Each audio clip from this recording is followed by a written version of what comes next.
Hey there, friends. Welcome back to another edition of Love Service Wisdom with myself, Marissa Rado-Wepner. It's been a while again. I apologize for that. I was looking forward to getting back into the flow with this podcast with you back in the spring, and then we remodeled the house here in Boise, and I lost my office for a number of months, and I'm just kind of getting things resettled again and my feet back on the ground. So here we are, diving back in, and my intention is to be more regular with you coming into the fall and into 2026. So one way that I've been doing that is having these really wonderful discussions with Rachael Spyker, my new friend, for her podcast, Deconstruction. And so what I'm going to do now is share the most recent conversation I had with her. She invited me onto the Deconstruction to talk about festivals and the magic of festivals and the alchemy and the potential of festivals. And I was really excited to accept that invitation, to say the least, because they are something that's near and dear to my heart, to who I am as a person in the world, to my own path of self-awakening and growth and transformation. And I've missed them really a lot the past few summers, for sure. Prior to 2020 in my life, it was festivals were something that I got to enjoy several times a summer, all over the US and even internationally. And I miss it.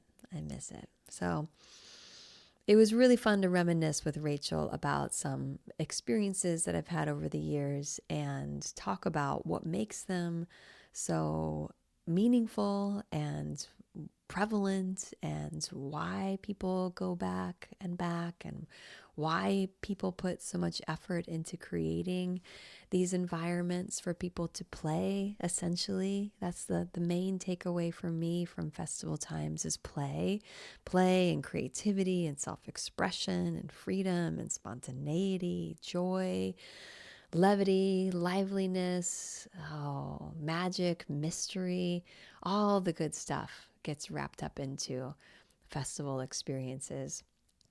They're also hard. They can be challenging. They can bring up shadows. They can bring up wounds. They can bring up frustrations. You'll get depleted in every way imaginable.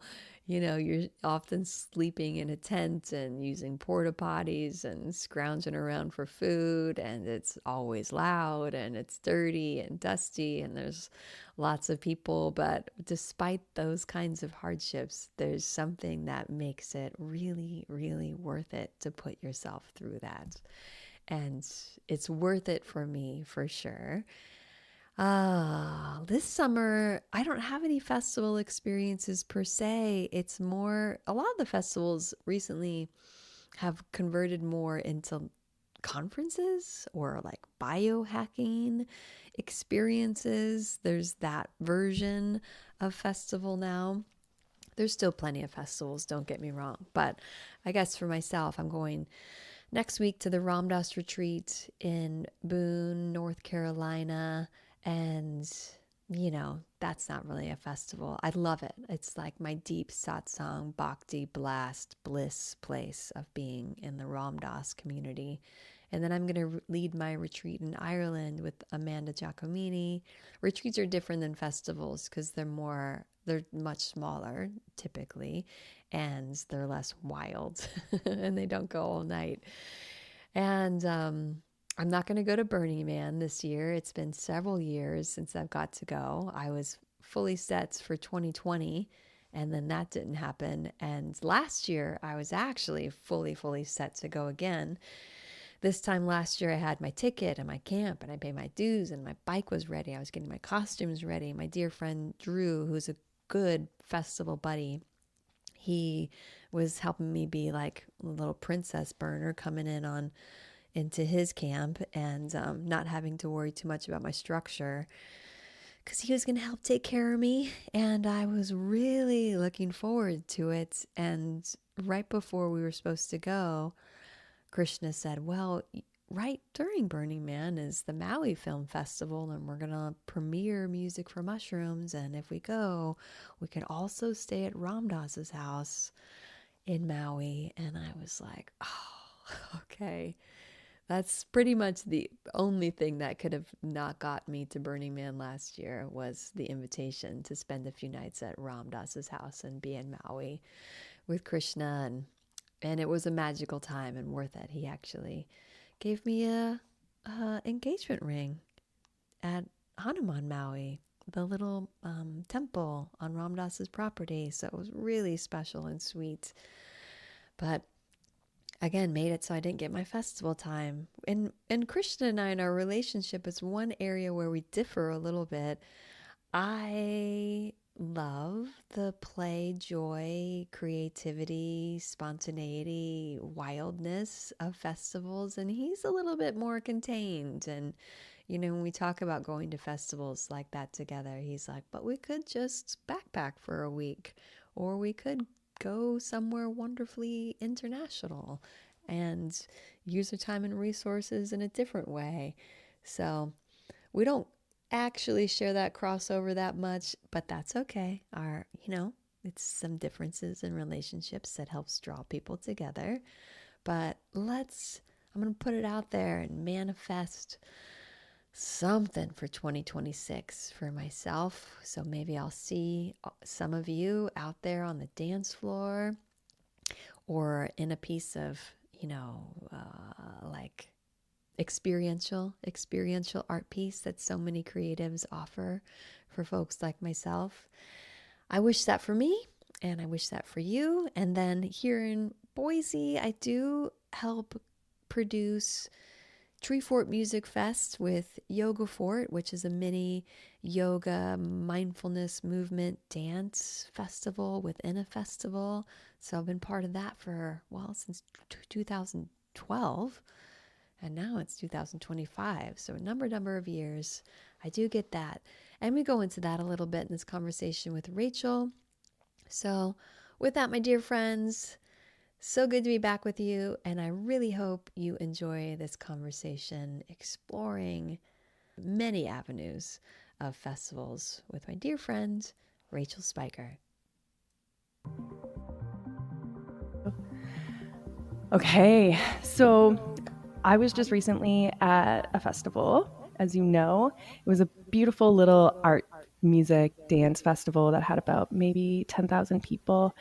And it was the first festival that I have been at sober without alcohol. And also the first festival I've been in quite a few years where now I feel quite locked into my therapeutic modality and the way that psychedelics can be so transformational used in the right container. And as I was there with zero expectation, I feel like I stumbled on a portal where I'm just like, what is this magical container of healing potential that nobody told me about? Does everybody know that this holds a profound possibility that activates all the mechanisms of change when done with intention? And so I started to have this idea of whoa, conscious festivaling can become this adult playground that then creates the container for so many different aspects of what I think is pivotal for healing to be activated. And so there was this profound sense of authenticity. There was just such deep safety from the beginning. It was we were all consenting to be in this one container to show up more authentically as ourselves. And then through the authentic expression of self, there was just this sort of bypassing of all these masks and defenses that we typically encounter with people in normal day-to-day life.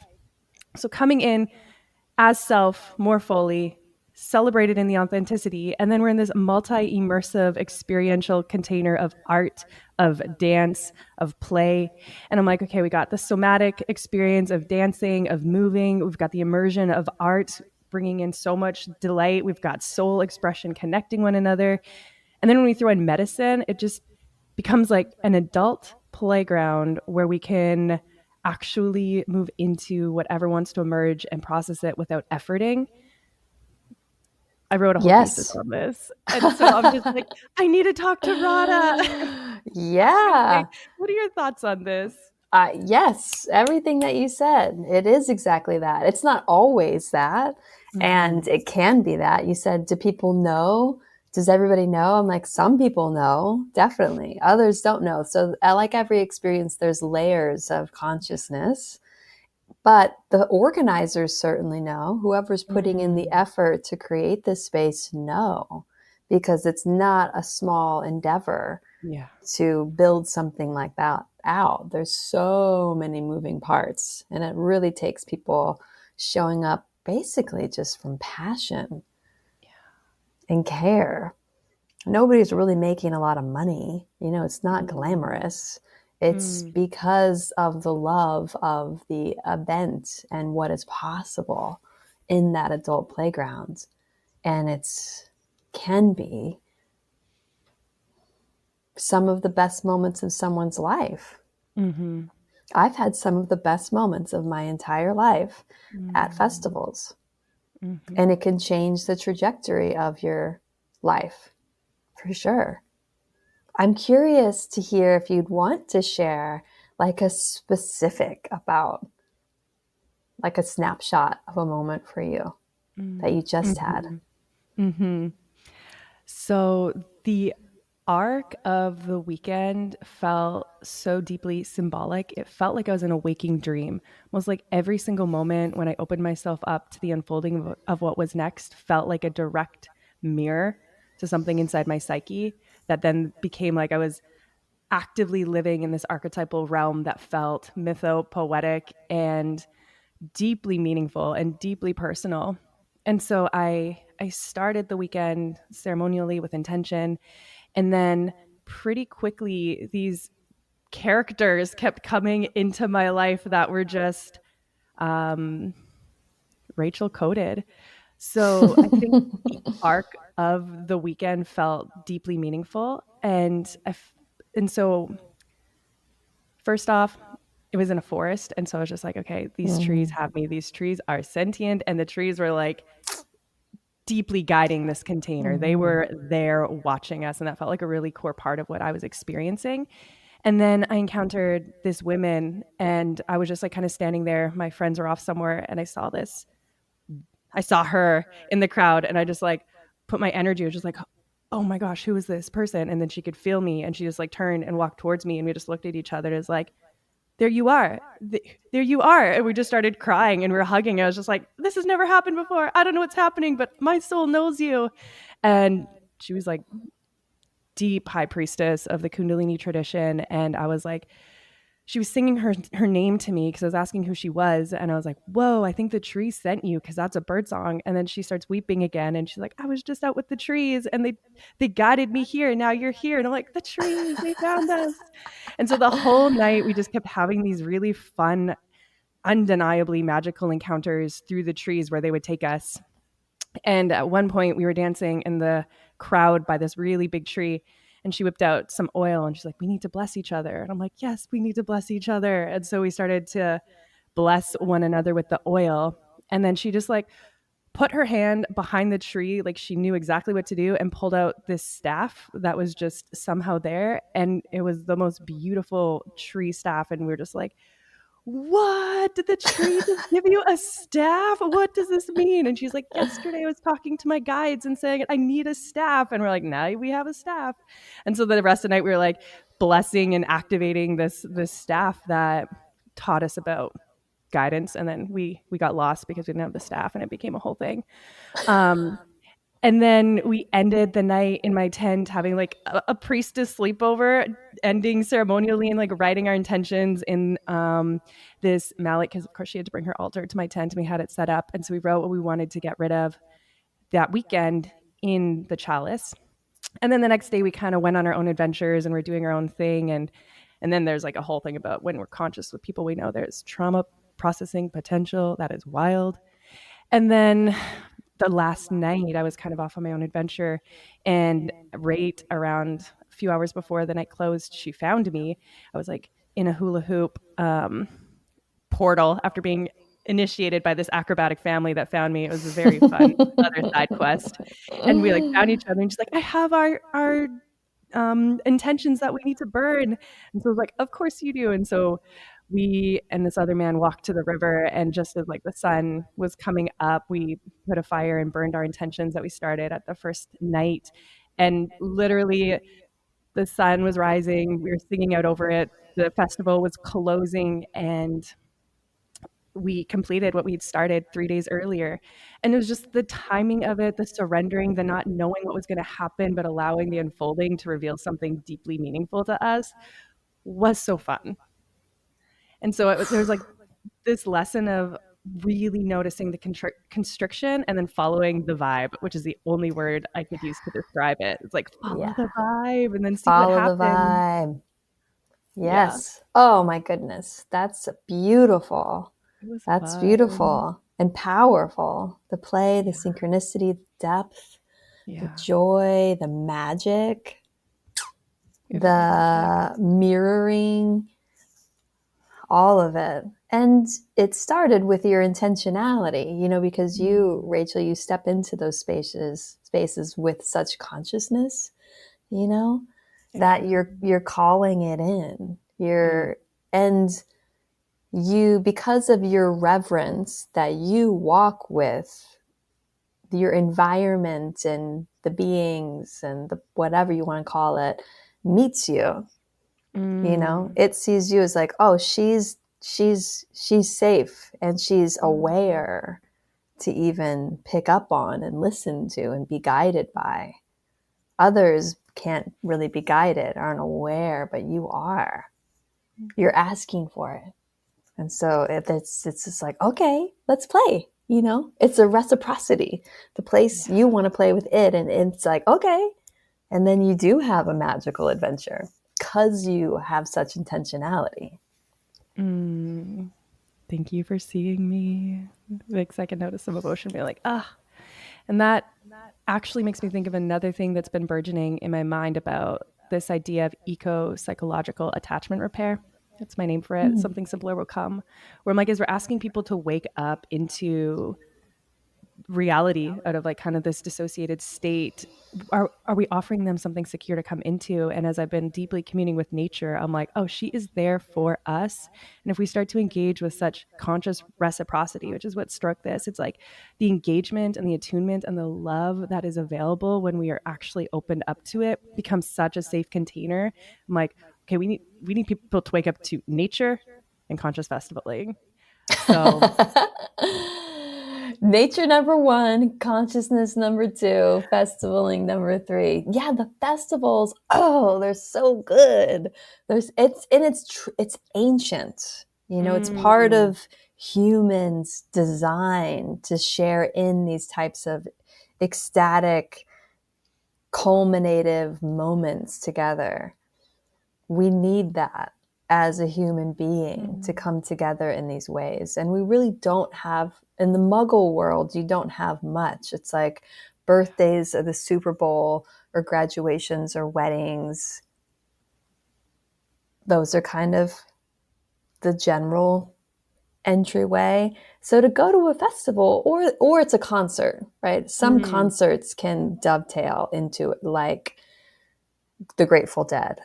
or you know even just like a city, like a lot of cities have like small festivals or whatever. There's the music festival basis is the core, and music is often the core of the festival culture too.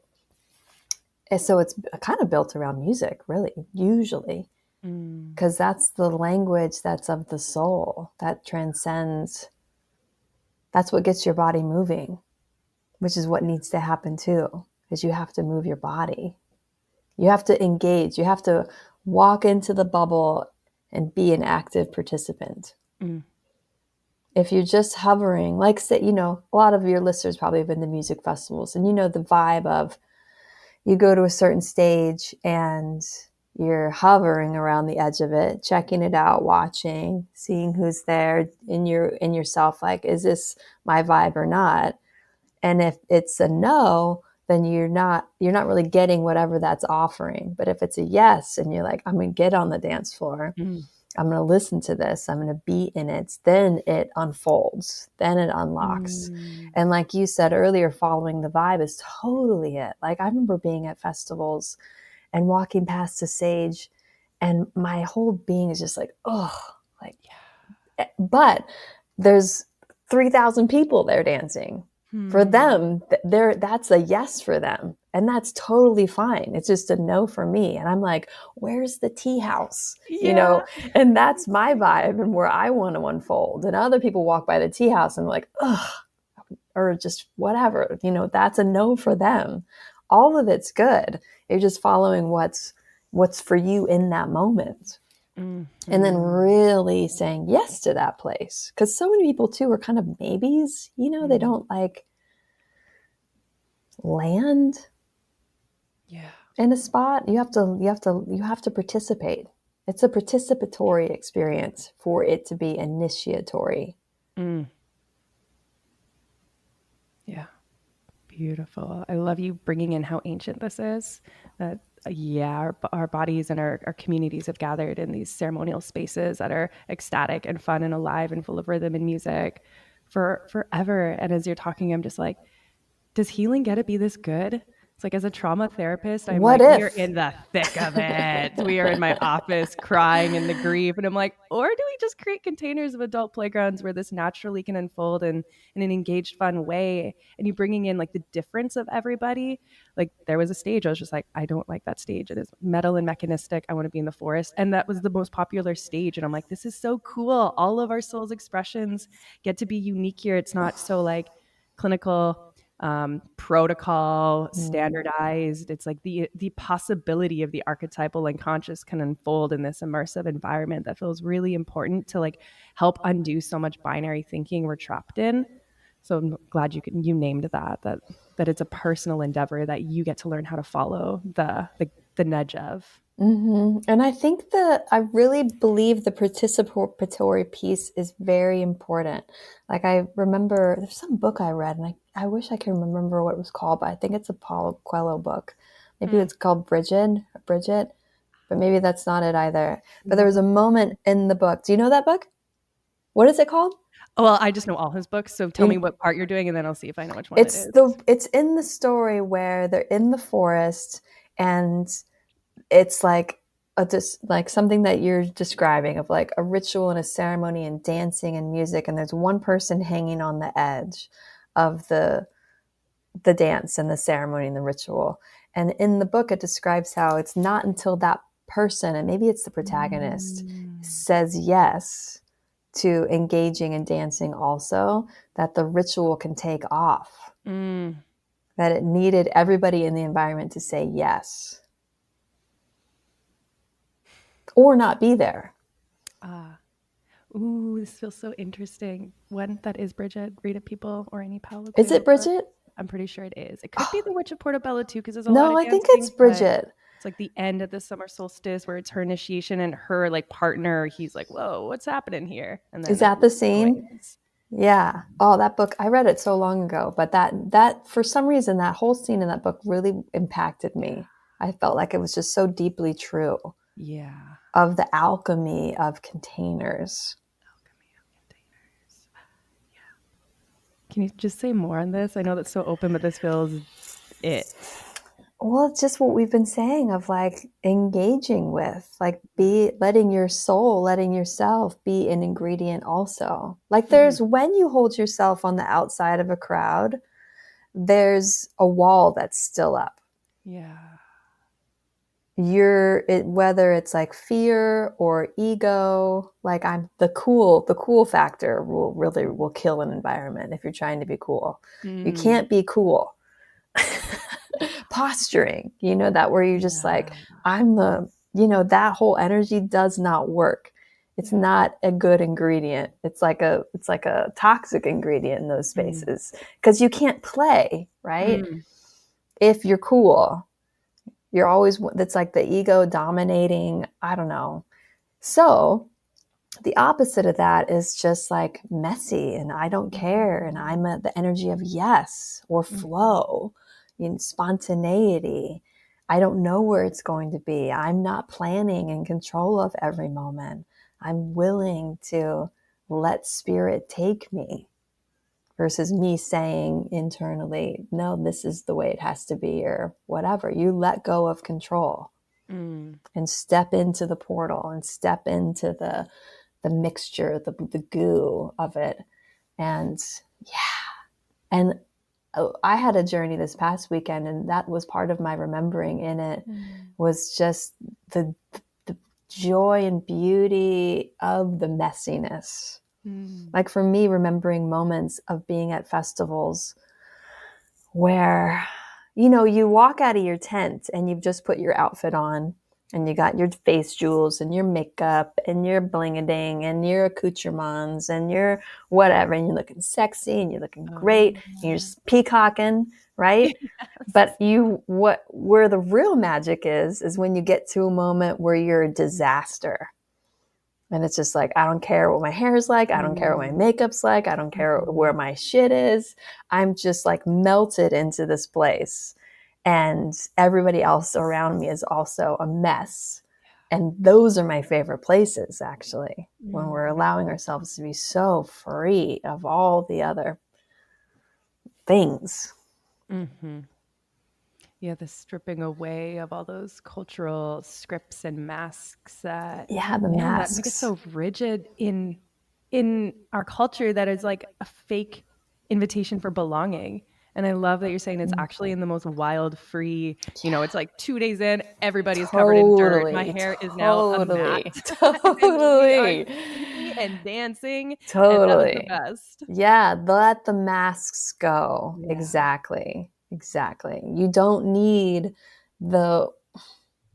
any of it. You don't need any of the things, the jewelry or the whatever, the costumes, the outfits. They're fun. That's part of the fun, actually. It's an ingredient in the alchemy of the getting ready. To feel like I have these things and I feel ready. But then it's in the shedding of them that takes you to the next place, not staying with those things. What a good experience to have that's like it's underneath all the masks that the true aliveness and soul fluidity and connection gets to emerge. And how sad that there's such rare encounters for that in society, which again is like part of why festivaling feels like such an important container to start to be like, wow, oh my gosh, the remembering of the depth of the common humanity in all of us, the love that was just there and radiating as we're all outside the norm and in this little container of authenticity. I was like, oh, we remember our goodness. I mean, there's 10,000 people here whacked out of their mind, and I've never felt safer in a tent in the middle of a crowd before. And that feels like an important remembering as we're so polarized and afraid of each other. Absolutely. There's so much goodness. There's so much generosity. There's so much kindness. There's so much care. Everybody's, it's like, it's all heart forward. Yeah. And whether folks are conscious of that or not, I think that's what draws them into that space. It's somewhere where they can show up in their weird. And weird can also mean vulnerable to some people. That's weird or strange or unusual to be that open-hearted and playful. Yeah. Wow. So put down the masks, let go of control. I had this moment one night where I could feel the wall inside myself that I was like, whoa, this is social anxiety. I'm feeling really insecure. And I'm like sitting under a tree dancing by myself. And I'm like, I want something to happen to me. And I'm like, look at this world you've created in your head, Rachel. Look at the wall it's created around you. You actually need to go and be in an open, receptive space. It's like, you know how to do this. You can do it. And then the coolest thing of my life unfolded after that. And so you talking about that posturing that can like limit and become this energetic wall and surrendering that control. I wonder if you can talk a bit more about how to access that opening. How to access the opening, how to not posture. Oof. Well, for so many people, it's so automatic. It's an unconscious automatic defense mechanism. And it's just how we feel like we've been trained to be. That's that cool element of like, well, I have to be this way. And that's somehow better when really it's not at all. So how do you work through it? Man, some people will never work through it. It's about boundaries too, right? And so some people have a huge lack of boundaries. Where that's the chameleon too. It's like too much leaning in, too graspy, too mergy, right? So what's the balance between the two where you're willing to merge and able to merge and open and also hold your own center, because you need that as well. Well, psychedelics can help. Yeah, let's bring in medicine. Yes, please say more. Well, they certain ones of them absolutely, in a micro way, they can help you just even connect to the environment around you in a way that you're often missing and bypassing. Taking mushrooms and going on a walk and noticing the miracle of the clouds and the trees and the birds and the sun and the land. That's a letting go of the posturing too. That's kept you away from the natural environment. It's like a calcification that happens over time that draws you inward to then something like MDMA, where it's so the armor of the chest and the front body gets dissolved. Not always, but it can, where naturally, or what feels like naturally now, you can express emotion or connection. It's a connector, which before you were holding back. So those can be amplifiers to letting go of the posturing. Like when I was talking about being messes before at festivals, that's often at like the end of a big medicine experience where you're just like a puddle, after this whole thing that you've gone through for who knows how many hours. And at the end of it, you're just like, and medicine helped get you there. You don't need it, like you didn't have it. It sounds like. Oh no, I did. Oh, you did. Okay, you said sober. You're tricky. Oh, that kind of sober. Yeah. Okay, not an alcohol-free experience. Which I think actually is like a very key part. The people on alcohol were in a different zone. They were at that other stage that you didn't go to. That was the bar stage. Yep. Exactly. Yeah. And so different frequencies work with different medicines. Yeah. And a great festival is holding all those different spaces for people. And there's like this quality of externalizing attention that I really appreciated as well. It's like, can I become aware of something outside of myself that sounds like almost bypasses that defense, like looking at the clouds and the birds. And then I'm wondering if that posturing is what then opens.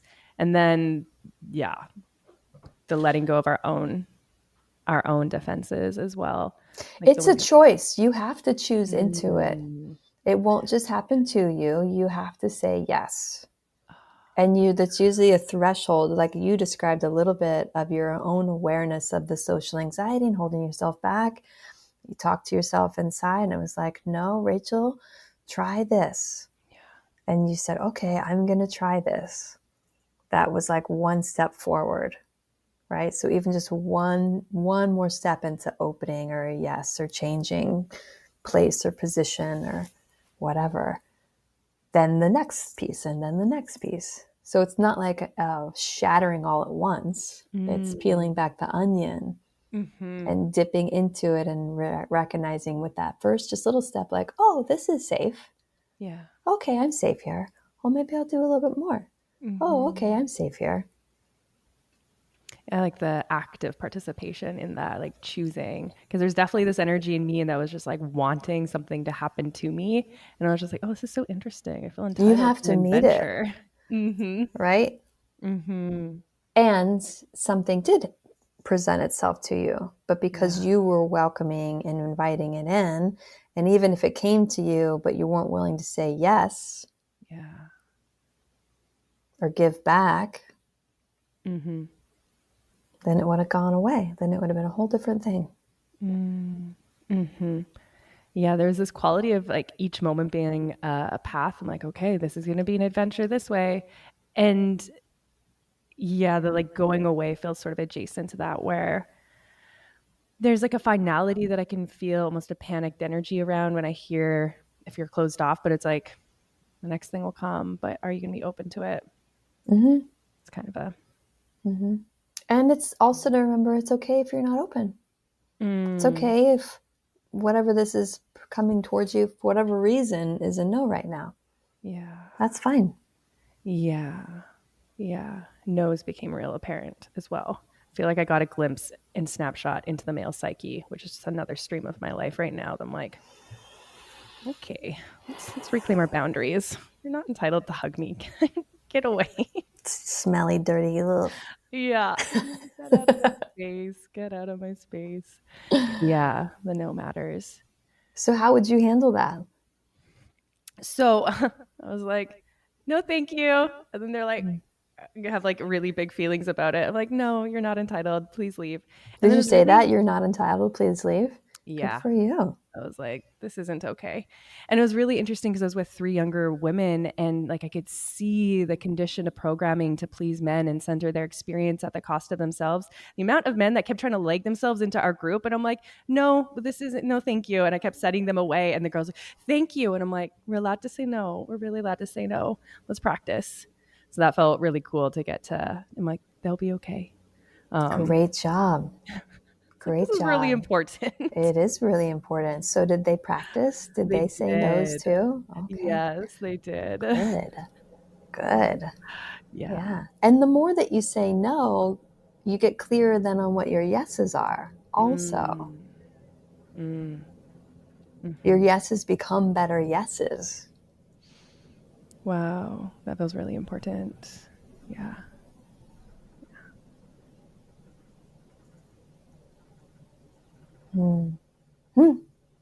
Yeah, we can't have a yes if we don't have a no. And how many of our no's have been trained out of us? I saw that really clear. So your no is your yes. Yeah. And what a maybe is. Mm. I'm often reminding people that a maybe is actually a no. It could become a yes, but it's not a yes. Yeah. It's still actually a no. Yeah. I hope my listeners are taking notes on this. You're allowed to say no. Maybe is a no. And Maybe is a no. it helps your yes. Only a yes is a yes. Yeah. Yeah.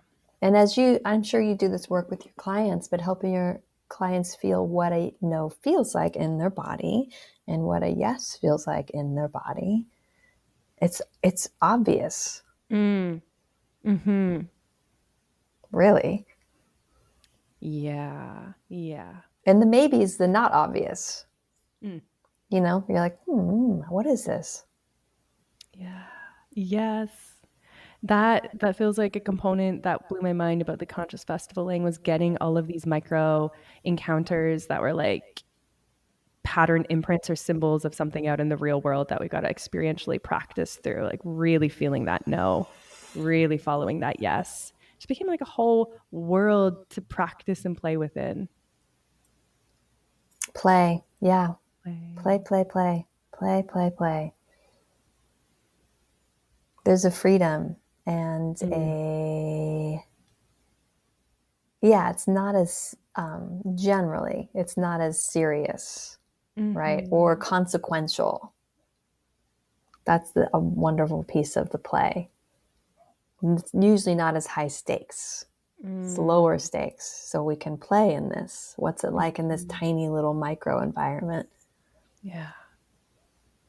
I love it so much. Do you have any festival stories or experience that you'd like to share? I have so many. We can spend the rest of the time just story time with Radha. So many. Yeah. I was just, when you invited me to have this time with you, I was thinking about just going through my own history with these types of experiences. And, I guess if you go back to childhood, it's fairs, right? Like the county fair or the city fair. That's a smaller version of something like this. And as kids, we would often do that, and have like as a middle schooler, those like moments of like, I'm going out with my friends to go to the fair. To then when in college, it was the Appalachia Fair, which was like literally a field of grass with maybe like P-Funk or George Clinton or something like that. and camping and just a mess. And then I lived in Florida and was going to school there. I flew, which seems crazy to me now that I did this as like a 20-year-old. Maybe I was 21. From Florida to Oregon to go to the Oregon Country Fair. Have you been to the Oregon Country Fair? Mm-mm. It's one of the oldest festivals. You would love the Oregon Country Fair. It's probably going on for like probably 50 years now in a forest. Oh, and the structure, like from year to year, stays the same. Like there's a lot of infrastructure of like little hobbit dwellings and stages and like built in. I flew there, and that was miraculous and magical. And so then just like over time, developing a relationship with festivals where it was like, I want to teach at these. And so started teaching at them probably in like 2013. I went through a long period of, I think I mentioned this to you, like mostly through the summer months, going to a lot of different festivals and getting to teach. And I love teaching. I love holding space, teaching yoga or meditation or, pranayama or whatever it might be, and offering that because it can be so centering. That's usually my emphasis when I'm teaching at festivals, is like, let me help smooth out the like crusty festival edges for all of you. Ooh, let's get you back to centered.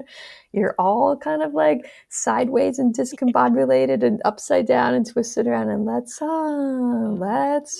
let me, so I can send you off, back into the rest of the festival. You can have a time again where you can be open and you can be vulnerable and present and aware. Yeah.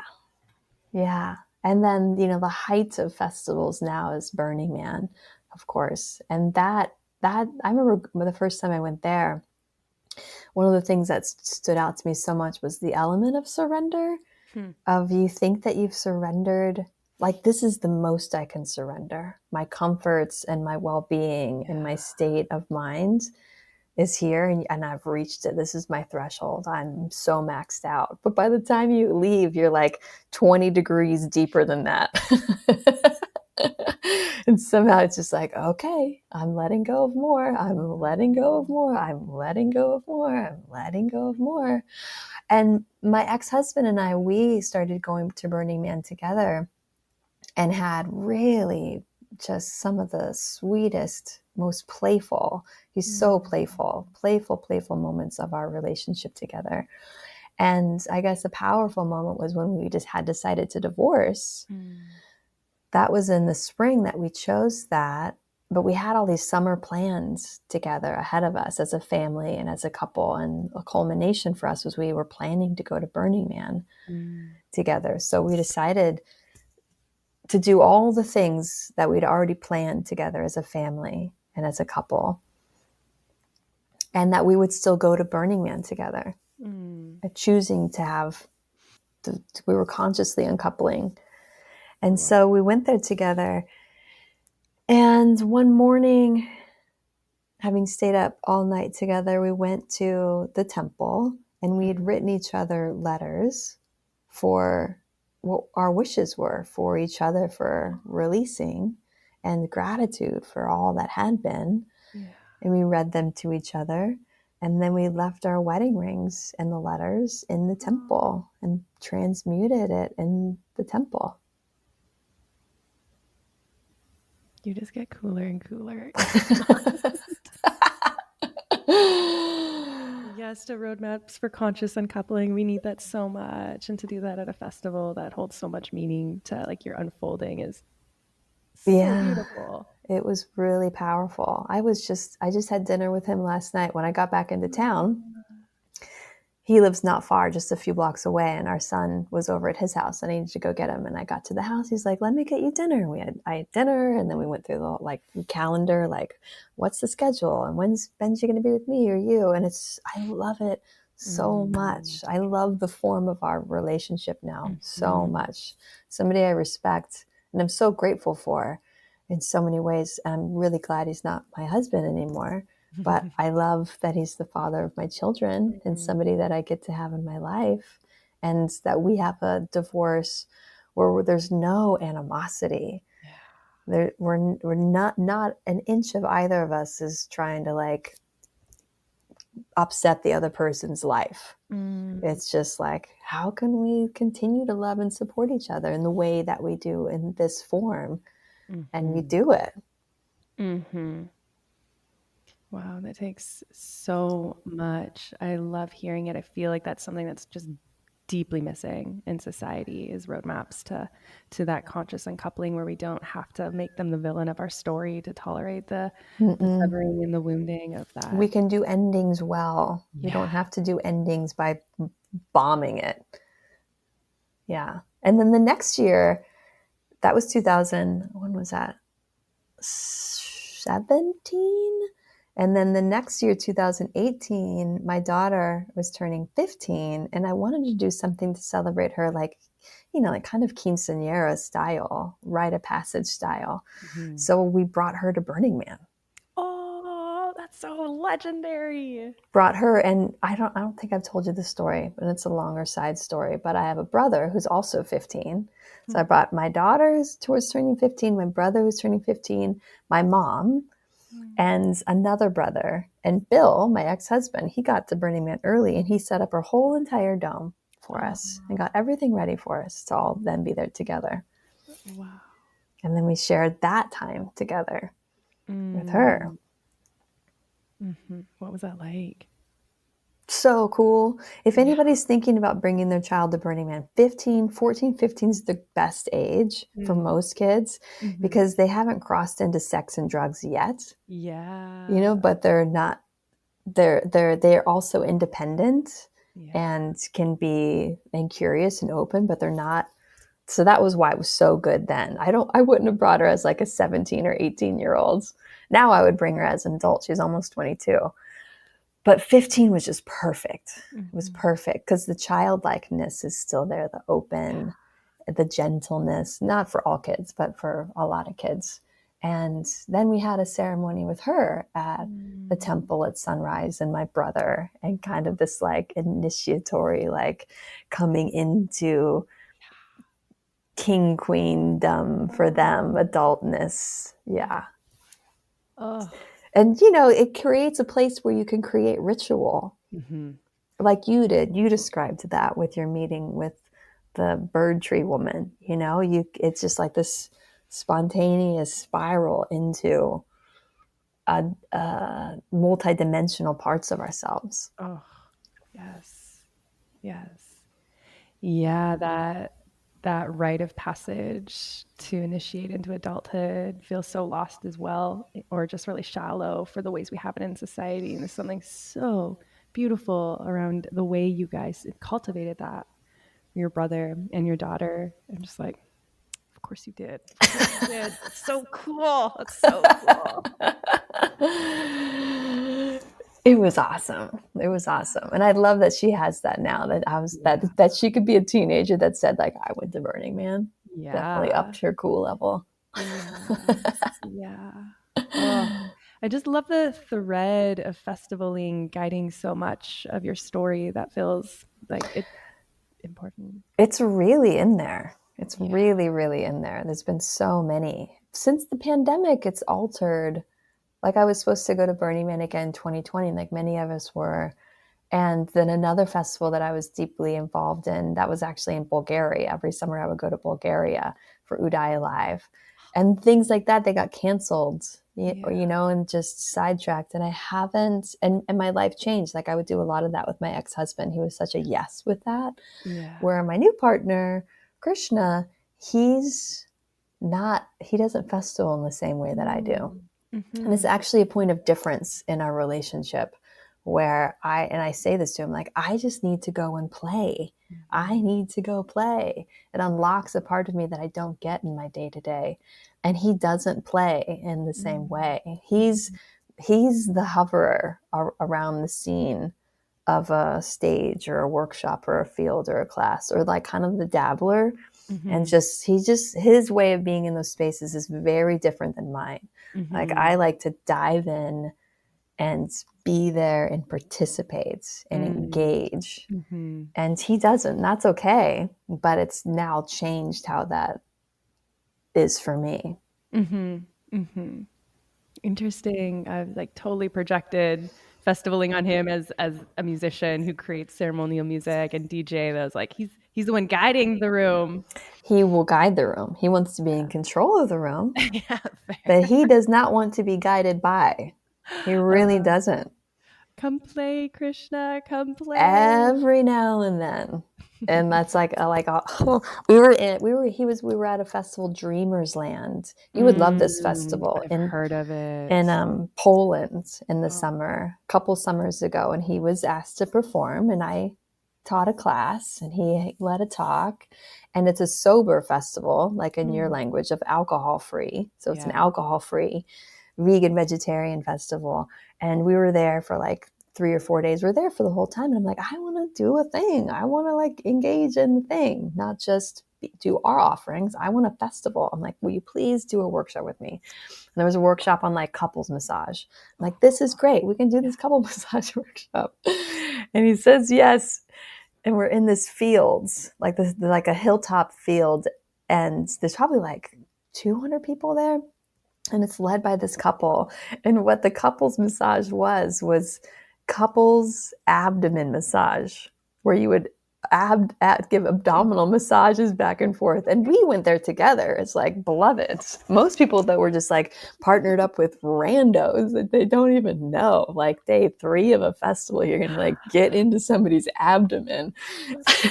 So interesting. A nice bowel massage. I mean, I'm sure it was helpful for a lot of people's digestion. Well, number one, it's super intimate. Yeah. Because they're like fully exposed, you know, like pull the shirt up to like the nipples, pull the pants down to like the pubic line, and like here's some oil, and just like they would call it pillows, like find the pillow of tension in somebody else stranger's abdomen and just like work it. Bold. So bold. So bold. Yeah. So needless to say, we did half of the workshop where I gave him the massage. And then when it came time to switching, he's like, we got to get out of here. Damn it. Damn it. Yeah. Yeah. That's funny. That's funny. At a festival. Yep. I love it. That's out of those social norms. Mm-hmm. So weird. So funny. Yeah. I could just go on and on. But there's something that always brings me back.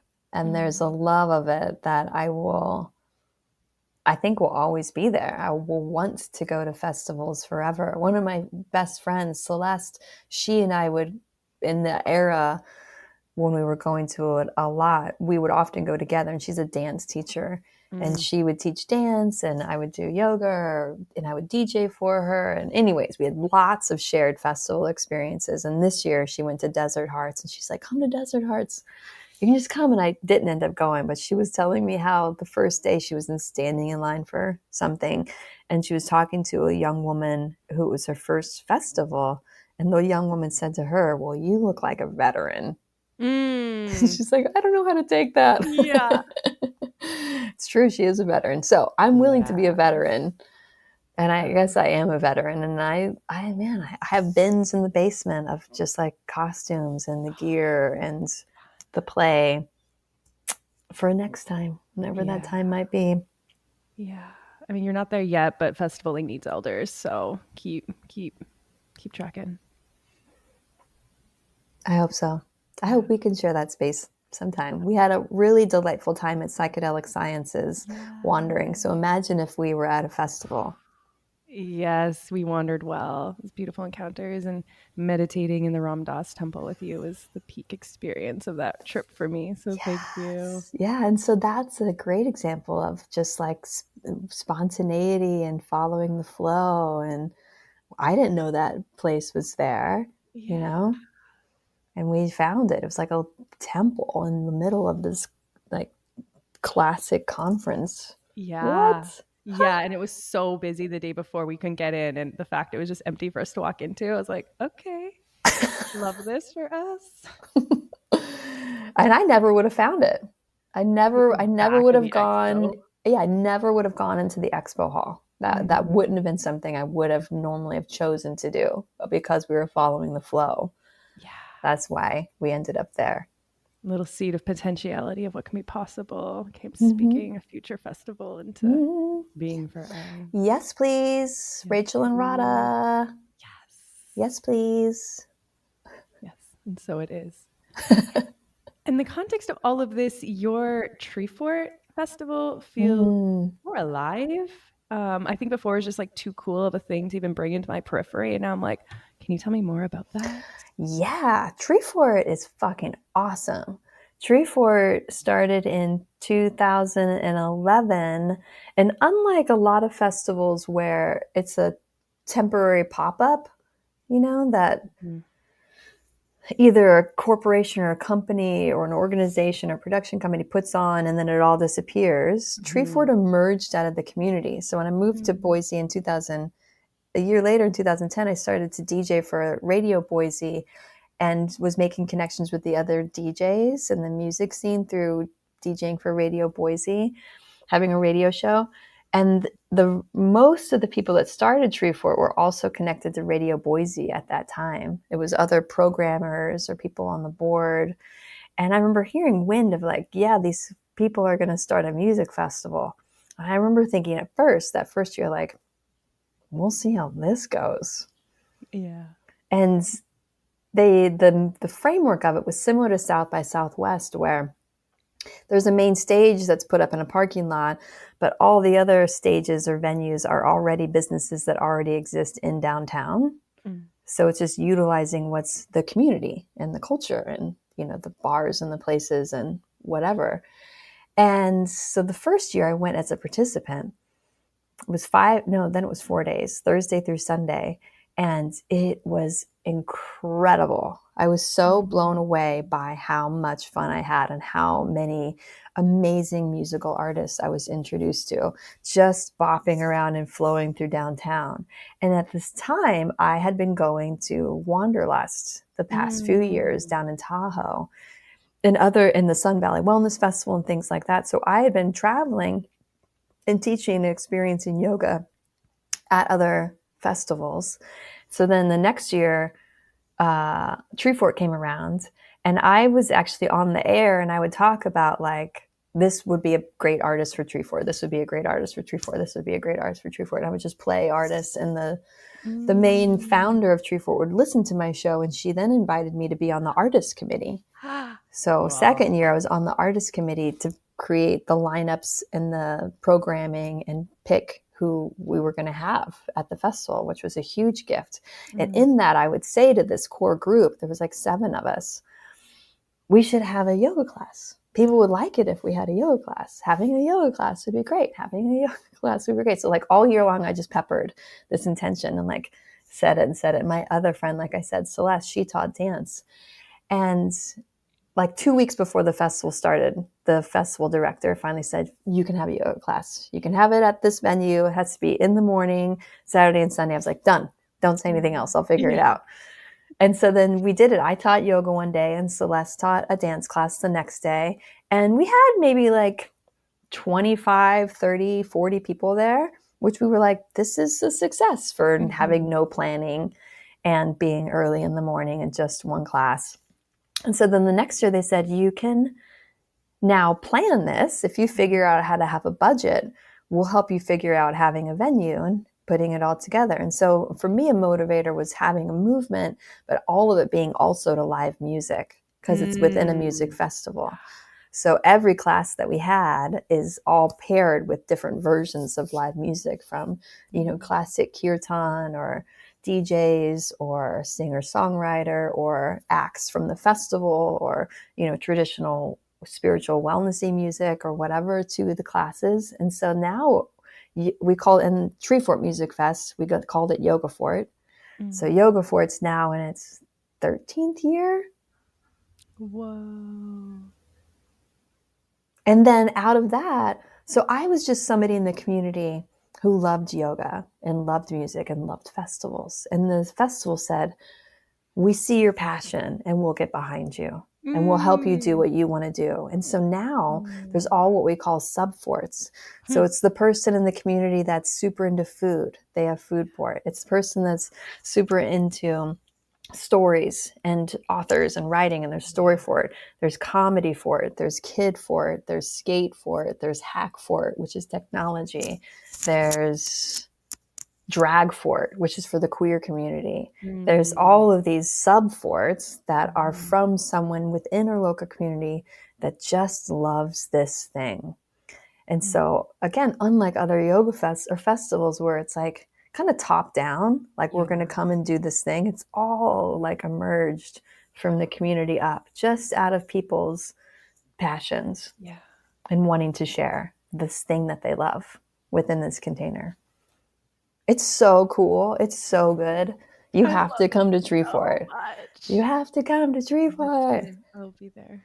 So Yoga Fort's going to be March, somewhere around here, like March 24th to 27th, something like that, 2026. And then Yoga Fort's going to be 2 days, Friday and Saturday. And big news for me, I'm bringing Amba Stapleton, who was my yoga teacher. And Amba hasn't taught at a festival in decades. So pulling her out of retirement from where she lives in Costa Rica, and she's coming to Boise. She's going to teach for the festival. Goosebumps. This is like for me, like a culmination of a dream. I got Amba. Yes. Yeah. I love what you're creating, just following the aliveness. Wow. I don't even have words to that. It's just the most beautiful promise of passion and play. It is. It's just that, like, how can I share the things that I love and give back and provide spaces that are meaningful to me, and I want to help them to be meaningful to others. So yeah, from festivals, being on the outside as a participant to teaching to like producing and directing. You are goals. Letting me know I can dream big for half. Yeah, just say, just go for it. Cool. Thank you. Thank you for sharing the aliveness, the magic, and the play. Like, this feels like there's so much joy infused with all of this that I think is, in my experience, and has been, and that's been my own orientation, but lacking from the healing conversation.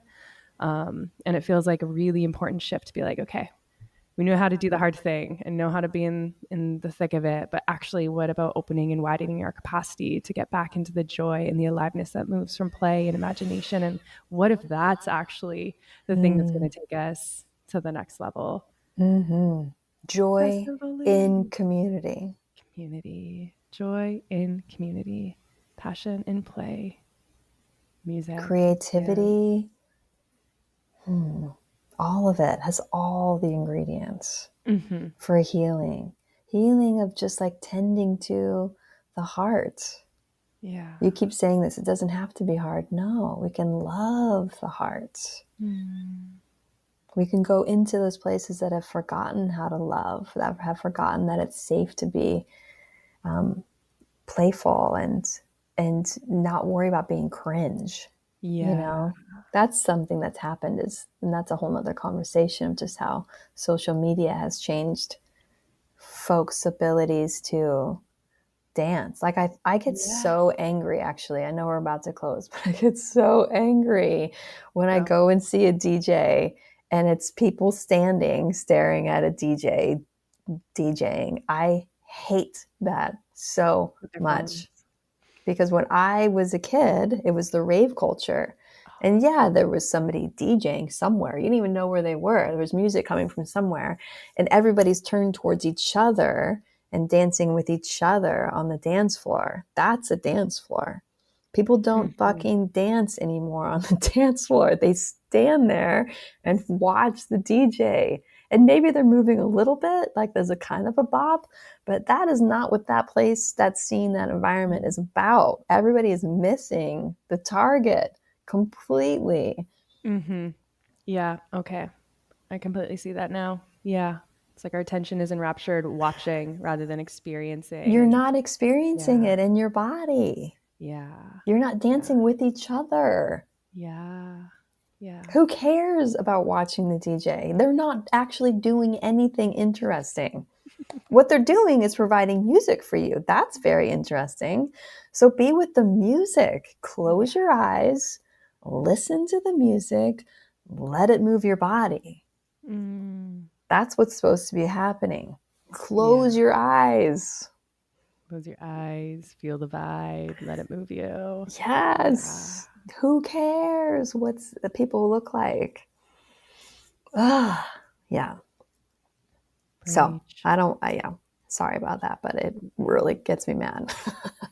Me too. I have this whole hypothesis around cringing being part of fascist culture in the way that's been like weaponized to make people conform to like heteronormative standards. And so we're so afraid of being cringe, and that's keeping us in this like cancerous similarity. Be cringe, dance. Totally. Yeah, that's a big conversation. We could really explore that a lot more. Put a seed in it. Stay tuned, listeners. We'll come back for this. Well, thank you, Rachel, for an invitation to connect with you again. I really love our conversations in this time so much. Thank you. It feels like such a gift to get to encounter you. Also feels very kismet because I'm going to another festival this weekend, Shambhala. Oh, yeah. Shambhala is great. Yeah. Have you been? No, My neck of but the woods? my crew, a lot of them go there. And I actually looked into Shambhala this year to teach there. One of my good friends is going to help do production and sound for some of the stages. Cool. And I've had like Celeste, she would go to Shambhala a few times, and I get stories back. Okay. Yeah, that it's a good There one. we'll go. Yes. It's on the radar. Enjoy. Thank you. This feels like a gift to be encountering you and your transmission of High Priestess Festival, DJ Rada, gifting me your energy before going off to Shambhala. I'll dance cringe just for you. Yeah, who cares? Fuck you guys. Just dance. Fuck censorship. Be free in your body. Sovereignty. Yeah. Beautiful. Thank you. Really appreciate your time. Yes. Any last thoughts before hitting stop? No. Just be safe out there. Thank you. Love each other as you do. And till next time.